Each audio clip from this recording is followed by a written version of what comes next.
दोस्तों, हमने ईशा उपनिषद के 18 मंत्र में से 2 मंत्र के अर्थ पूरे विस्तार से जाना और समझा। अगर आपने पिछला वीडियो नहीं देखा तो वीडियो का लिंक डिस्क्रिप्शन में है।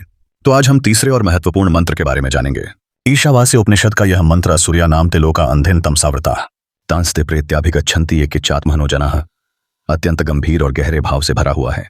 इसका अर्थ है कि जो लोग अपने आत्मा का हत्या करते हैं, यानी अपने सच्चे स्वरूप, अपनी आध्यात्मिक चेतना और अपने अंदर के प्रकाश को अनदेखा, दबा या मार देते हैं, वे ऐसे अंधकारमय लोकों में चले जाते हैं जो सूर्य की रोशनी से रहित हैं।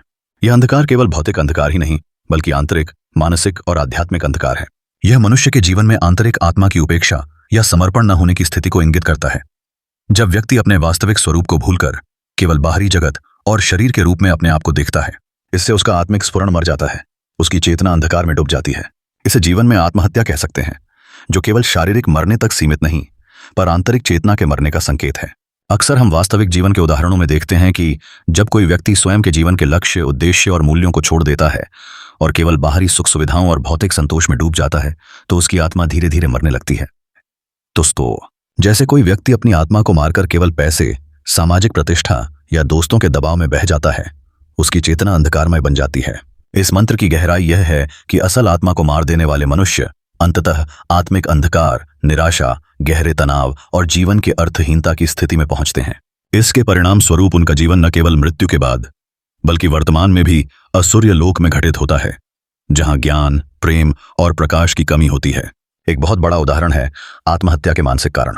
जब कोई व्यक्ति अपनी आत्मा के दुख, असफलता और नैराश्य से इतना प्रभावित हो जाता है कि स्वयं को खत्म करने का विचार करता है, तो वह मंत्र की दृष्टि से स्वरूप और चेतना की मृत्यु का शिकार हो चुका होता है।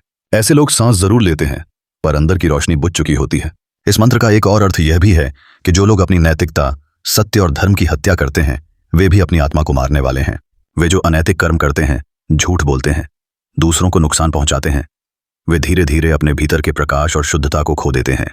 इसका प्रभाव उनकी भीतरी दुनिया और जीवन पर गहरा पड़ता है। यह अंधकार केवल मृत्यु के बाद के किसी स्थान का संकेत नहीं, बल्कि वर्तमान जीवन में मानसिक और आध्यात्मिक स्थिति का वर्णन है। कई बार व्यक्ति बाहर से खुशहाल दिखाई देता है, लेकिन अंदर से निराशा, खालीपन और अज्ञानता में डूबा होता है। ऐसे लोग असुर्य लोक में जीते हैं, जहां आत्मा की रोशनी दम तोड़ चुकी होती है। मनुष्य की आंतरिक चेतना की हत्या का यह सबसे बड़ा कारण होता है अज्ञानता और स्वार्थीता। जब कोई व्यक्ति स्वयं की असली चेतना को पहचानने की बजाय अपने ही अहंकार, दूषित विचारों और भ्रम की गिरफ्त में आ जाता है, तो वह अपने आप को अंधकार में डुबो देता है। इससे उसके निर्णय, कर्म और जीवन का रास्ता गलत हो जाता है। यह मंत्र हमें यह भी चेतावनी देता है कि आत्मा की हत्या न करें, उसे जीवित रखें। इसका अर्थ है आत्मा से जुड़े रहो, अपनी भीतरी आवाज सुनो, सत्य और धर्म के मार्ग पर चलो, तभी जीवन में प्रकाश और शांति का अनुभव होगा। जीवन में जितनी भी विपत्तियां आएं, आध्यात्मिक जागरूकता ही उनसे बाहर निकालती है। अंततः यह मंत्र हमें आत्मा की महत्ता, उसकी मृत्यु के खतरों और जीवन के सही उद्देश्य को समझने की प्रेरणा देता है। जो लोग अपने भीतर के प्रकाश को मार देते हैं, वे न केवल वर्तमान संसार में अंधकार में रहते हैं, बल्कि मृत्यु के पश्चात भी अंधेरे लोकों की यात्रा करते हैं। इसलिए अपने आत्मा का संरक्षण करना जीवन का परम धर्म है।